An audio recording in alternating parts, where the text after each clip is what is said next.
ಈ ಶರ್ಟು 1.5 ಲಕ್ಷ ರೂಪಾಯಿ ನೋಡಿ ಎಷ್ಟು ಚೆನ್ನಾಗಿದೆ ಶರ್ಟ್. ಈ ವಾಚ್ 2.5 ಲಕ್ಷ ರೂಪಾಯಿ ಅಷ್ಟೇ. ಯಾಕೆ ಟಾಟೋ ಹಾಕ್ಸಿದ್ದೀನಿ 5 ಲಕ್ಷ ಕೊಟ್ಟು. ಈ ಬೆಲ್ಟ್ ಐತಲ್ಲ ಇದು, ಈ ಬೆಲ್ಟು ಗಿಲ್ಲಿನ ಬೆಂಬಲಿಸಿದವ್ರು ಎಲ್ಲರೂ ಏನಂದ್ರೆ ಸ್ಲಮ್ಮು ಅವ್ರು ಅಂದಿದ್ದಾರೆ. ಈಗ 2 ಲಕ್ಷ 3 ಲಕ್ಷ ಡೊಂಗಿ ಬಿಟ್ಟರೆ ಯಾರು ಸ್ಲಮ್ಮು?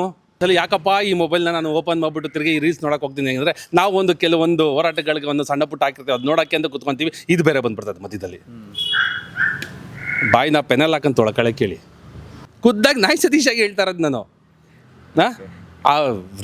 ಏನೋ ಅವ್ರ ಮನಸ್ಥಿತಿ ಏನೋ ಇರಬೇಕು. ಇಂಥದ್ದೆಲ್ಲ ಮಾಡಿದ್ರೆ ನಾನು ವೈರಲ್ ಆಗ್ತೀನಿ, ಮತ್ತೊಂದು ಜನ ನಂಗೆ ನೋಡ್ತಾರೆ, ಇದ್ರಿಂದ ದುಡ್ಡು ಬರ್ತೀನಿ, ಏನೋ ಇರ್ಬೋದು. ಅವ್ರದ್ದು ವೈಯಕ್ತಿಕ ಅದೆಲ್ಲ. ಅಕಸ್ಮಾತಪ್ಪ ಈಗ ನೀನೇನು ತಮಿಳ್ನಾಡಿಂದ ಬಂದಿದ್ದ, ನಾಳೆ ದಿವಸ ನೀನೇ ಅಲ್ಲಿ ಡೋಂಗಿ ಬಾಬಾ ಅಂತ ನಿಂತ್ಕೊಂಡು ಅಲ್ಲೇ ನೀನೇ ಗೆದ್ದು ಬಿಟ್ಟಿದ್ರೆ ನಿನ್ನ ವಿರುದ್ಧ ನಾವು ಹೋಗಕ್ಕಾಗ್ತಿತ್ತಾ? ನಮ್ಮ ಕನ್ನಡದನ್ನು ಹೋಗ್ಲಿ ಏನೋ ಮಾಡಿ ಏನೋ ಗೆದ್ದ ಬಿಡು ಅಂತ ಖುಷಿ ಆಗ್ತಿದ್ವಿ ತಾನೇ, ಅವನು ಕನ್ನಡಿಗ ತಾನೇ. ಇದಕ್ಕೆಲ್ಲ ಹೋರಾಟ ಮಾಡೋದು. ಆಮೇಲೆ ಮತ್ತೊಂದು ಇನ್ನೊಬ್ಬ ನಾನು ಕೇಳ್ಬೇಕು ಅನ್ಕೊಂಡೆ ಸರ್, ಇವಾಗ ಗಿಲ್ಲಿ ಗೆಲ್ಬೇಕಂತ ಕೆಲವೊಂದು ಕಡೆ ಹೋರಾಟ ಎಲ್ಲ ನಡೀತಿದೆ. ಇನ್ನೊಂದು ಪಂಗಡ ಗಿಲ್ಲಿ ಸೋಲ್ಸ್ಬೇಕು, ಗಿಲ್ಲಿ ಸೋತೆ ನಾವು ದೊಡ್ಡ ಮಟ್ಟಕ್ಕೆ ಪಾರ್ಟಿ ಕೊಡ್ತೀವಂತ. ಅದೇ ಬಿಗ್ ಬಾಸ್ ಸ್ಪರ್ಧೆ ಆಗಿದ್ದಂತಹ ಯಾರು ಡಾಕ್ ಸತೀಶ್ ಅವರು ಕೂಡ ನೀವು ಸೋತ್ರೆ ಪಾರ್ಟಿ ಕೊಡಿಸ್ತೀನಿ, ಅದು ಕೊಡಿಸ್ತೀನಿ, ನೀವು ನೋಡಿರ್ತೀರಿ ಸಾಕು. ನಾನು ಇತ್ತೀಚೆಗೆ ಇದೆಲ್ಲ ಕಾಂಟ್ರವರ್ಸಿ ಆಗ್ತಿರೋದ್ರಿಂದ ಇತ್ತೀಚೆಗೆ ಯಾರು ನೀವು ಹೇಳಿದ ಡಾಗ್ ಸತೀಶ ಅಂತ ಹೇಳಿ, ಕನ್ನಡದಲ್ಲಿ ಹೇಳ್ಬೇಕು ಅಂದ್ರೆ ನಾಯಿ ಸತೀಶ. ಡಾಗ್ ಅಂದರೆ ನಾಯಿ ಅಲ್ವಾ, ನಾಯಿ ಸತೀಶ ಅಂತಲೇ ಕೇಳ್ತೀನಿ. ಈಗ ನಾನು ಈ ಶರ್ಟು 1.5 ಲಕ್ಷ ರೂಪಾಯಿ ನೋಡಿ ಎಷ್ಟು ಚೆನ್ನಾಗಿದೆ ಶರ್ಟ್. ಈ ವಾಚ್ 2.5 ಲಕ್ಷ ರೂಪಾಯಿ ಅಷ್ಟೇ. ಯಾಕೆ ಟಾಟೋ ಹಾಕ್ಸಿದ್ದೀನಿ 5 ಲಕ್ಷ ಕೊಟ್ಟು. ಈ ಬೆಲ್ಟ್ ಐತಲ್ಲ ಇದು, ಈ ಬೆಲ್ಟು ಇದು 2.5 ಲಕ್ಷ ರೂಪಾಯಿ. ಜಿಪ್ ತೋರಿಸಲ್ಲ. ಪ್ಯಾಂಟ್ ಐತಲ್ಲ ಇದು, ಪ್ಯಾಂಟ್ 2 ಲಕ್ಷ ರೂಪಾಯಿ. ಹೋರಿ ಒಂದೊಂದು ಕಪ್ಪು ಮಣಿ ಹಾಕೊಂಡಿದ್ದೀನಿ. ಈ ಒಂದೊಂದು ಮಣಿ ಬಂದು 1 ಲಕ್ಷ ರೂಪಾಯಿ ಕಣ್ರಿ. 1 ಲಕ್ಷ ರೂಪಾಯಿ 108 ಮಣಿ ಇದೆ. 108 ಮಣಿಗೆ ಎಷ್ಟಾಯ್ತು ಗೊತ್ತೇನ್ರಿ? 1 ಕೋಟಿ ಮೇಲೆ ಆಯ್ತು ಕಣ್ರಿ. ನಿಜವಾಗ್ಲು ಕಣ್ರಿ, ನಂಬಿಟ್ರಾ? ನಂಬರ್ ಗುಗ್ಗುಗಳು, ನಾವು ಗುಗ್ಗುಗಳಲ್ಲ.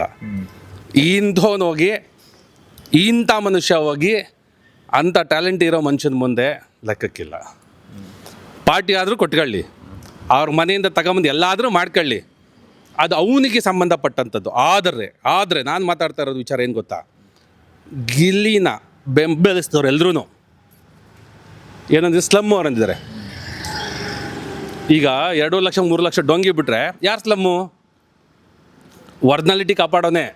ಅವನು ಏನಿದೆಯಲ್ಲ, ಅವ್ನು ಶುದ್ಧ ಮನಸ್ಸಿಂದ ಏನು ಹಾಕಿದ್ದೀನಿ ಅಂತ ಹೇಳ್ಬಿಟ್ಟು ಕಬ್ಬಣನ ಚಿನ್ನ ಅಂತ ಹೇಳೋನಲ್ಲ, ಕಬ್ಬಣ ಅಂತ ಹೇಳೋನೇ ಶುದ್ಧ ಮನುಷ್ಯ. ಸ್ಲಮ್ಮು ಅನ್ನಲ್ಲ. ಯಾರು ಸ್ಲಮ್ಮು? ಅದು ಅವನಿಗೆ ಅರಿವಾಗಬೇಕು. ನಾನು ಇತ್ತೀಚೆಗೆ ನೋಡಿದ್ದೇನೆ ಅಂಥದ್ದೆಲ್ಲ ಬಂದಾಗ ನಾವು ಒಂದೊಂದ್ಸಲ ಯಾಕಪ್ಪ ಈ ಮೊಬೈಲ್ನ ನಾನು ಓಪನ್ ಮಾಡಿಬಿಟ್ಟು ತಿರುಗಿ ಈ ರೀಲ್ಸ್ ನೋಡೋಕೆ ಹೋಗ್ತೀನಿ ಅಂದರೆ, ನಾವು ಕೆಲವೊಂದು ಹೋರಾಟಗಳಿಗೆ ಒಂದು ಸಣ್ಣ ಪುಟ್ಟ ಹಾಕಿರ್ತೀವಿ, ಅದು ನೋಡೋಕ್ಕೆ ಅಂತ ಕೂತ್ಕೊತೀವಿ, ಇದು ಬೇರೆ ಬಂದುಬಿಡ್ತದೆ ಮಧ್ಯದಲ್ಲಿ. ಬಾಯಿನ ಪೆನಲ್ ಹಾಕಂತ ತೊಳಕಳೆ ಕೇಳಿ, ಆಮೇಲೆ ಮಿಕ್ಕಿದ್ದು ನೋಡೋಣ. ಹೌದು, ನಾಯಿ ಸತೀಶಾಗಿ ಹೇಳ್ತಾ ಇರೋದು. ಖುದ್ದಾಗಿ ನಾಯಿ ಸತೀಶಾಗಿ ಹೇಳ್ತಾ ಇರೋದು ನಾನು. ಏನೋ ಅವ್ರ ಮನಸ್ಥಿತಿ ಏನೋ ಇರಬೇಕು.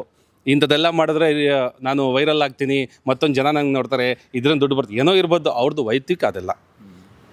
ಗಿಲ್ಲಿ ಸೋತರು ಸರಿ, ಗೆದ್ದರು ಸರಿ, ಅವ್ರು ಪಾರ್ಟಿ ಕೊಡೋದು ಬಿಡೋದು ಅವ್ರಿಗೆ ಸಂಬಂಧಪಟ್ಟಿದ್ದು. ಆದರೆ ಸ್ಲಮ್ಮು ಅಂತ ಮತ್ತೊಬ್ಬರಿಗೆ ಹೇಳ್ತಾರಲ್ಲ, ಅದು ಭಾರಿ ತಪ್ಪು. ಅದೊಂದು ತಿದ್ದುಗಳಿ. ಇದೆಲ್ಲ ಚೆನ್ನಾಗಿ ಕಾಣಲ್ಲ, ತಿದ್ದುಗಳಿ. ನೀವು ಒಂದು ಮನೋರಂಜನೆ ಕೊಡ್ತಾ ಇದ್ದೀರಾ ಸುಳ್ಳು ಹೇಳೋ ರೀತಿಯಲ್ಲಿ, ಒಪ್ಕೊಳ್ಳೋಣ. ಅದನ್ನು ಅಕಸ್ಮಾತಪ್ಪ ಈಗ ನೀನೇನು ತಮಿಳ್ನಾಡಿಂದ ಬಂದಿದ್ದ, ನಾಳೆ ದಿವಸ ನೀನೇ ಅಲ್ಲಿ ಡೋಂಗಿ ಬಾಬಾ ಅಂತ ನಿಂತ್ಕೊಂಡು ಅಲ್ಲೇ ನೀನೇ ಗೆದ್ದು ಬಿಟ್ಟಿದ್ರೆ ನಿನ್ನ ವಿರುದ್ಧ ನಾವು ಹೋಗಕ್ಕಾಗ್ತಿತ್ತಾ?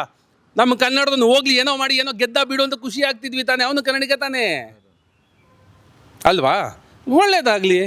ಯಾಕೆ ಇದ್ರ ಬಗ್ಗೆ ಜಿದ್ದು ಬೆಳಿಬೇಕು? ಹಳ್ಳಿಯಿಂದ ಬಂದು ಅಂಥ ಅವನು ಬುದ್ಧಿ ಚಾತುರ್ಯ ಅಂತ ತೋರಿಸಿ ಇಷ್ಟೆಲ್ಲ ನಮ್ಮನ್ನೆಲ್ಲ ಮನೋರಂಜನೆ ಕೊಡಿಸಿ, ನಮಗೆ 2 ನಿಮಿಷ ನಗೋದ್ರ ಬದಲಾಗಿ 10 ನಿಮಿಷ ನಗೋದು ನೆನ್ಸ್ಕೊಂಡು ನಗೋ ಥರ ಮಾಡ್ತೀನಲ್ಲ.